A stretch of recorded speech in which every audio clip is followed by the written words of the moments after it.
მოვამზადოთ ოლივიე კლასიკური ვარიანტი. ამისათვის მოვხარშე კარტოფილი, 6 ცალი კარტოფილი, დავჭერი პატარა კუბებად და მოვათავსე ჯამში.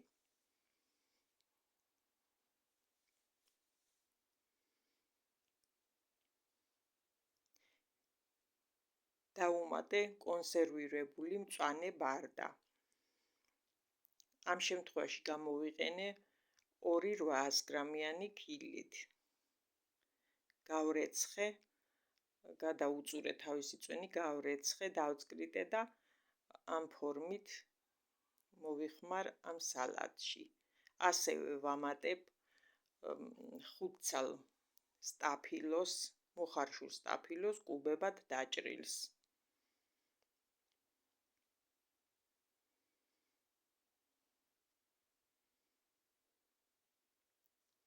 შემდეგ ვამატებ დამარინადებულ კიდრს, 4 საშუალო ზომის კიტრი, დავჭერი ესეც კუბებად და დავუმატე.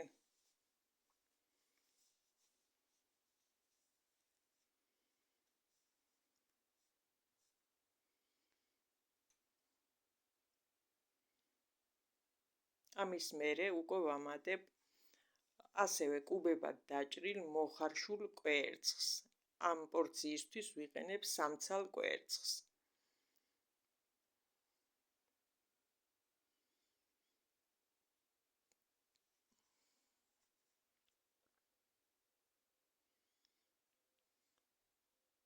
კვერცხის შემდეგ აუცილებელია უკვე ახალი ხახვი, 1 დიდი კონა ხახვი, მხოლოდ თეთრი მასა.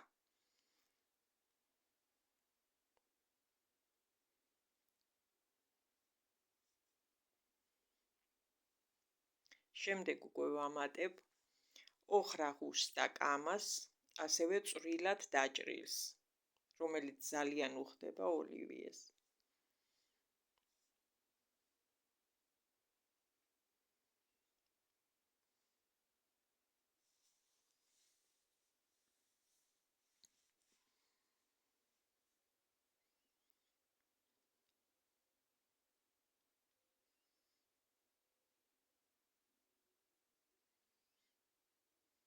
ახლა უკვე შეგვიძლია დავუმატოთ სუნელი, მაგალითად უცხო სუნელი, ან დაფქვილი ქინძი. ეს უკვე თქვენს გემოვნებაზეა დამოკიდებული. ვამატებთ მარილს ზომიერად, აგვმართებს სიფრთხილე, რომ არ დამლაშდეს.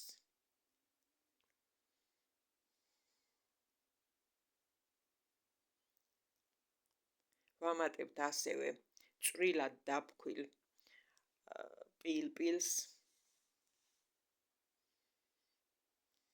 პილპილით ძალიან უხდება, იმიტომ რომ რადგან სტაფილოს შეიცავს ეს სალათა და კარტოფილს, გამოდის მოტკბო გემოსი და ამიტომ კარგად ვამატებ პილპილს.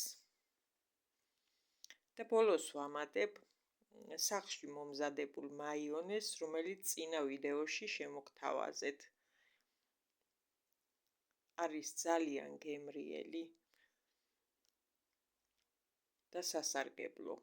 არ შეიცავს არანაირ ზედმეტ მავნე ნივთიერებებს, რაც მაღაზიაში ნაყიდ მაიონეზს აქვს, ემულგატორები, რაღაც გემოსმი მცემი და სხვადასხვა ნივთიერებები, რომლებიც მავნებელია ჯანმრთელობისთვის.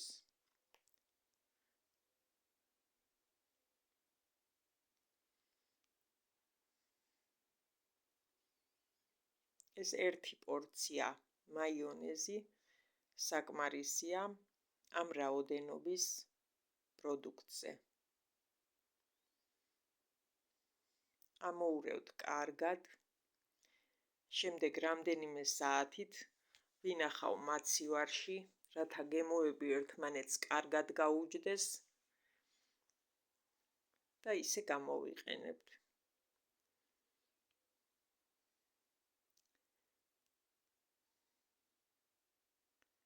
მოამზადეთ თქვენს და გემრიელად მიირთვით. ჩემი თხოვნა კი იქნება, გამოიწერეთ ჩემი არხი, დაალაიქეთ ვიდეო თუ მოგეწონათ, დაწერეთ კომენტარი, მივიღებ ასევე შენიშვნებსაც, თუ კი რაიმე ისე ვერ გავაკეთე, როგორც თქვენ მიგაჩნიათ საჭიროდ, შეგიძლიათ დამიწეროთ კომენტარიც, ველი თქვენს გამოხმაურებას. მე კი გემშვიდობებით მომავალ გემრიელობამდე.